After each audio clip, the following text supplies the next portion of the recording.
ఓం శ్రీ గురుభ్యో నమః. ఓం శ్రీ మహాగణాధిపతయే నమః. ఓం శ్రీ సరస్వత్యై నమః. అందరికీ నమస్కారం. ఈరోజు వైశాఖ పురాణం 11వ అధ్యాయం పారాయణం.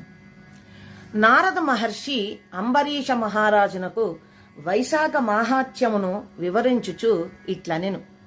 మిథిలాపతియగు శృతకీర్తి మహారాజు శృతదేవ మహామునిని ముక్కంటి కంటి మంటకు ఎరగైన ఆ మన్మధుని జన్మమెట్టిది. అతడు చేసిన కర్మ వలన అతడెట్టి దుఃఖమును అనుభవించెను, వివరింపము అని కోరెను. అప్పుడు శృతదేవ ముని ఈ విధంగా చెప్పుచున్నారు. కుమారస్వామి జన్మ కథ పవిత్రమైనది. విన్నంతనే చేసిన పాపములన్నీయూ నశించును. కీర్తిని పుత్రులను కలిగించును. ధర్మబుద్ధిని కలిగించును. సర్వరోగములను హరించును. అట్టి మహత్తరమైన కథను చెప్పుచున్నాను, సావధానముగా వినుము. శివుని కంటి మంటకు మన్మధుడు దహింపబడుటను చూచి మన్మధుని భార్యయగు రతి బూడిద ప్రోగు అయిన భర్తను చూచి దుఃఖపీడితయై మూర్ఛిల్లెను. ముహూర్త కాలమునకు తెప్పరిల్లి బహు విధములుగా దుఃఖించెను. ఆమె దుఃఖము చూచువారికిని దుఃఖమును కలిగించుచుండెను. ఆమె తన భర్తతో సహగమనము చేయవలెనని తలచెను. అందులకై తగిన ఏర్పాట్లను చేయుటకు తన భర్తకు మిత్రుడగు వసంతుని తలచెను. వీరపత్నియగు ఆమె కోరిక ప్రకారము చితిని ఏర్పరచుటకై వసంతుడు అచటకు వచ్చెను. మిత్రుని దుర్మరణమునకు మిత్రుని భార్య దురవస్థకు విచారించుచున్న వసంతుడు రతీదేవిని ఊరడించుచూ ఇట్లనెను. అమ్మా, నేను నీ పుత్రుని వంటివాడను.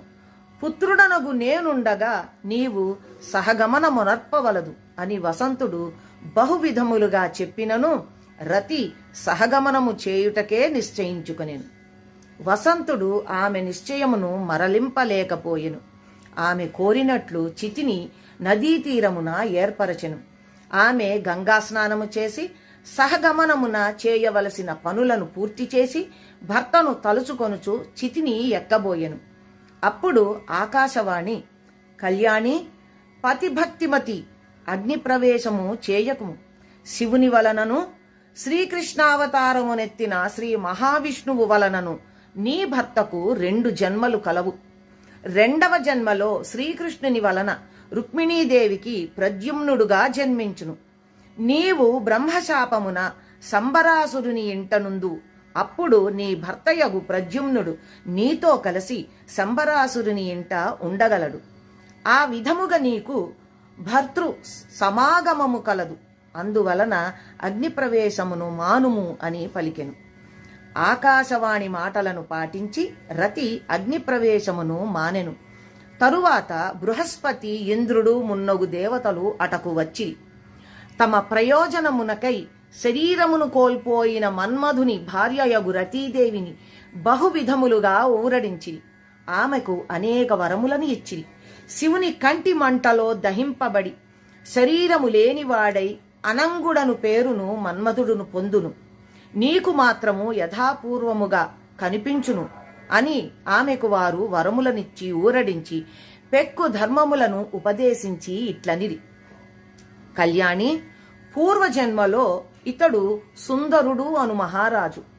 అప్పుడును నీవే ఇతని భార్యవు. అప్పుడు రజోదోషమునందినను అంటే బహిష్టు సమయంలో బహిష్టు అయినను ఆ ధర్మములను పాటింపకపోవుటచే నీకిప్పుడు ఈ స్థితి వచ్చినది. కావున వైశాఖ మాసమున గంగా స్నానము చేయుచు వైశాఖ వ్రతమును ఆచరింపుము. పూర్వజన్మలో నువ్వు చేసిన దోషమునకు ప్రాయశ్చిత్తమగును. ప్రాతకాలమున గంగా స్నానము చేసి శ్రీ మహావిష్ణువు నర్చింపుము. పూజానంతరము విష్ణు కథాశ్రవణము చేయుము. నీవిట్లు చేసినచో నీ భర్త నీకు లభించును అని రతికి ఆ శూన్యశయన వ్రతమునాచరించు విధమును చెప్పి దేవతలు వెళ్ళిరి. రతీదేవియు అతి కష్టముపై దుఃఖమును మ్రింగి సూర్యుడు మేషరాశిలోనుండగా వైశాఖ మాసమున వైశాఖ వ్రతమును ఆచరించుచు అశూన్యశయనమను వ్రతమును చేసెను. ఆ వ్రత ప్రభావమున ఆమెకు భర్తయగు మన్మధుడు కంటికి కనిపించెను. ఆమెతో యథాపూర్వకముగా సుఖించుచుండెను. మన్మధుడు పూర్వజన్మలో సుందరుడను మహారాజుగా నుండెను. అప్పుడతడు వైశాఖ వ్రతము చేయలేదు, వైశాఖ దానములను చేయలేదు. అందుచేనితడు శ్రీ మహావిష్ణువు కుమారుడైనను శివుని కోపాగ్నిచే శరీరమును పోగొట్టుకొనెను. విష్ణుపుత్రునికే వైశాఖ వ్రతము నాచరింపకపోవుట వలన ఇట్టి పరిస్థితి వచ్చినచో ఇక మిగిలిన వారికేమి చెప్పవలెను. కావున ఇహలోక సుఖములను ఆశించువారు అందరును తప్పక వైశాఖ వ్రతమును ఆచరింపవలయును.